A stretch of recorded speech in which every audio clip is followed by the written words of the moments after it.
easily switch from this view. Or if you're using weekly, then this view is something like this.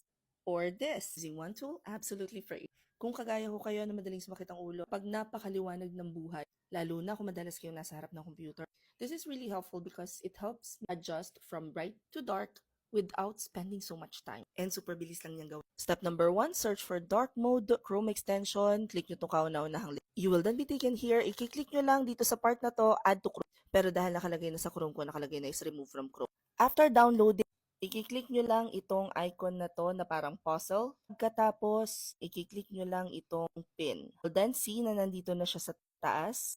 And super easy lang siya. I-click mo lang yan para mag-switch on at mag-switch off. So let's give it a try.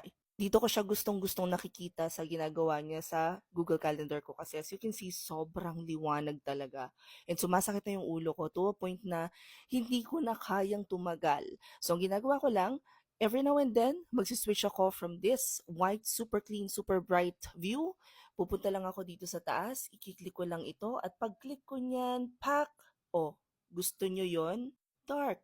If meron pa kayong mga gustong malaman ng mga Chrome extensions or kung ano ba yung ibang Chrome extensions na ginagamit ko na nakakatulong sa akin as a freelancer, or if you have any questions about working from home, comment them here and follow for more work from home chismis. Bye!